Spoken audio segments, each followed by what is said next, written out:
want to talk about how choosing yourself can ultimately empower you into the person and the life that you always craved, especially as someone who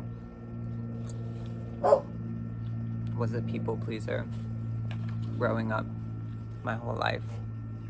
And I sort of thought that by appealing to everyone else's needs and wants that I would be able to skate through life without problems.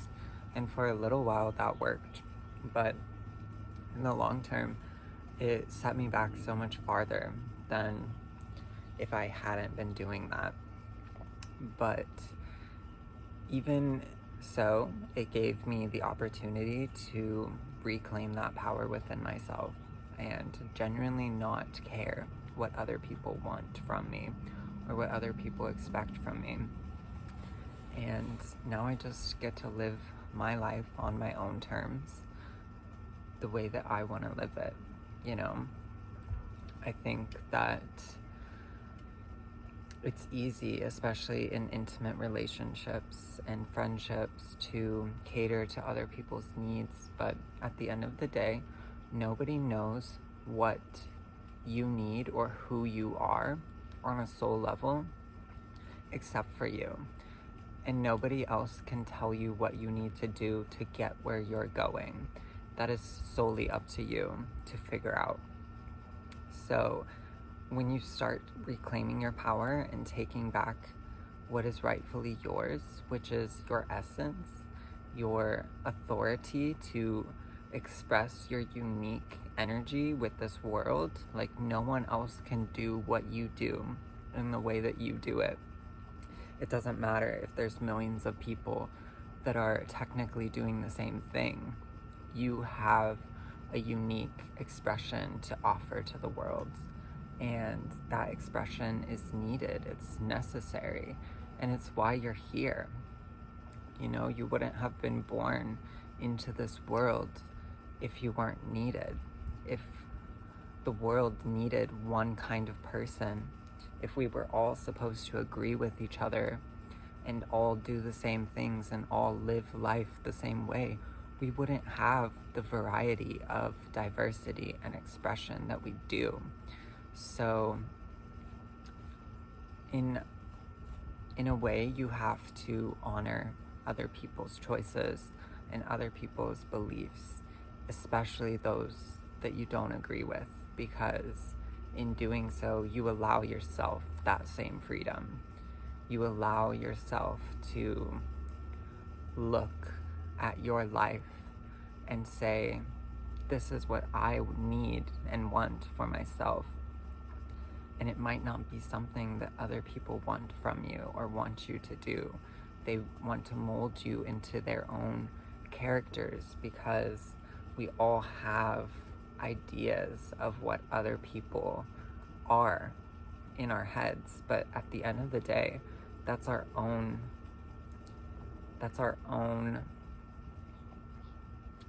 how should I say this? That is our own creation of the person. We don't ever see other people fully unless we are looking at their soul, looking at their heart, because at the core of it, we are all the same. And that's what makes it so beautiful, that we are the same thing at our core, and we still have so much variety and diversity of expression within the world. And so I would say the first step to choosing yourself and reclaiming yourself and your power is to step away from all of the people that have a strong image of who you are. And I know that can be hard sometimes. I know, especially in family settings, like they have an image of who you are to them. And so you need to step away and take that time for yourself to figure out what you truly love and desire and how you want to express your energy outside of everyone else's needs. And from there, you can begin practicing. It's not a once and done kind of thing. A mindset shift takes time and it takes repetition. The more repetition that you do, the less time it will take, because you're basically instilling in your mind over and over again what you are worthy of and what you are willing to accept. And you don't even have to tell other people. Setting your boundaries can be an internal thing. And when you have a strong internal core of who you are and what you are, the external world cannot affect you. So it doesn't matter if other people don't see the version of you that you want to be, because you know clearly what that version of you is. And they have no power in taking that away from you. Let people prove you wrong. Let people imagine a fantasy world of who you are, Let people think you're naive or whatever. I don't even want to come up with examples of that, because at the end of the day, it doesn't matter. All that matters is what you want. And the more that you tune into that, the more that you're listening to your soul, because our soul is craving to express itself in its wholest form all the time. And it's always calling us higher and higher so that we can do that. And if we're listening to the outside world about what we should be doing or where we should be working or how we should be succeeding in life, we're never going to get there, because we're suppressing our soul. We're putting our soul into a little corner and we're saying, shut up, don't talk, I'm not listening to you. And over time, that creates so much resistance inside of your body that you forget what you even love. You forget who you even really are.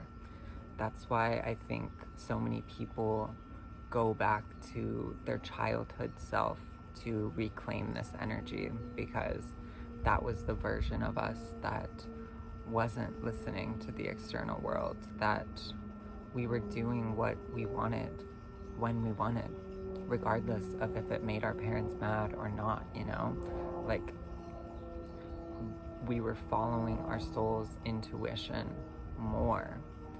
But that doesn't mean that you can't access that now. And it also doesn't mean that you need to go back to your child self to reclaim that, because we were very limited as children in what we could do and who we could be. But I know for myself, I always imagined this time in my life where I was an adult and I could make decisions for myself. And I was so excited for that time, because I always felt so restricted by what everyone else wanted from me. But here I am, and after a life of people pleasing, I lost my way and I'm confused and I'm lost, and in these last few years, genuinely reclaiming that for myself, and for caring so much about what everyone around me thought, making my appearance a certain way so that I didn't make other people uncomfortable for so long. It's scary to step into your power, and it's scary to reclaim that and say, I'm not gonna listen to you. I don't care what you think. But the more that you do it, the easier that it will become. And it will become easy quickly because it's genuine and it's authentic to who you are. It's harder to live a life that is inauthentic You know, there's so much more resistance that comes along with it when we start tuning in and listening to what our body and heart desires. And we don't judge it. We just take a neutral position and we can witness all of these different versions of us. And we don't have to judge them. We don't have to say this is right, this is wrong, put everything in boxes. We can just let our whole self exist, and they don't have to contradict with each other. Even when they are opposing, it might feel like they're contradictory, but they're not. They're just two sides of the same coin, you know? And so learning how to sit in a neutral point of view can be really helpful when you're learning how to choose yourself for that reason. I have always had this goal to be my highest self and my best self, but in the process, I sort of judged all these parts of me that weren't good enough, and I went back and forth between like these self-sabotaging habits and then pulling myself out of that and like going to my highest self, and just back and forth until I realized I can be neutral. I don't have to let these thoughts and these habits control who I am. Even the ones that feel beneficial, that give us that dopamine hit of I'm a good person and I'm doing the right thing. I have all of these routines set in place, you know, my life is going well.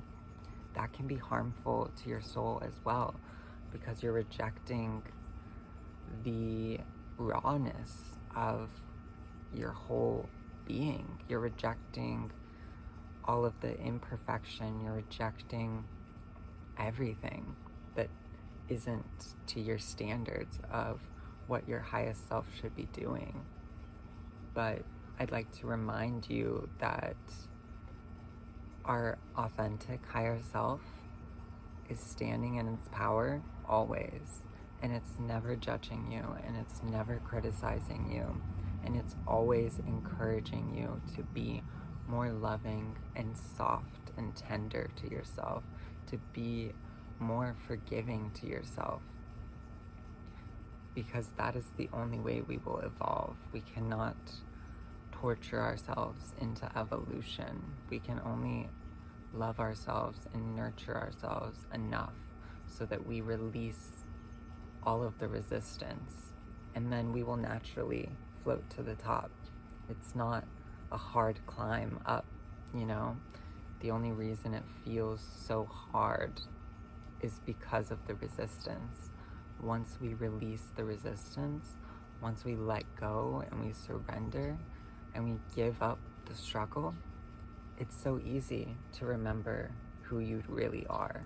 It's so easy to express your authentic self. Just go sit out in nature for an hour in silence and just observe, and then witness what comes. Witness what inspiration and what impulses you have, and follow them, and notice how pure that is, because you're not getting anywhere to get to a goal. You're getting somewhere to feel good all along the way. And we're never going to get there by listening to other people or doing what other people want from us, because even if they have pure intentions, they don't know what we need. They don't know what is the most beneficial thing for us, you know? Sometimes the most beneficial thing you can do is sit in your room and watch a movie and eat ice cream. Like, people would tell you that's not the most beneficial thing to do, but it's only you that really knows. So I hope this was somewhat helpful to anyone who needs it. I think this is a lesson that I am learning still, and I've come a long way, but it's a practice. It's continual. We have to keep repeating to ourselves these concepts until we finally grasp it, until it finally clicks in, and then it will become effortless. We won't even have to try. We'll laugh at other people when they have expectations of us or want us or need us to be a certain way, because we will find it silly, you know? So I hope that, if anything, you can just be a little more kind to yourself and tune into what your heart is really craving and really desiring. And I hope you have a lovely day.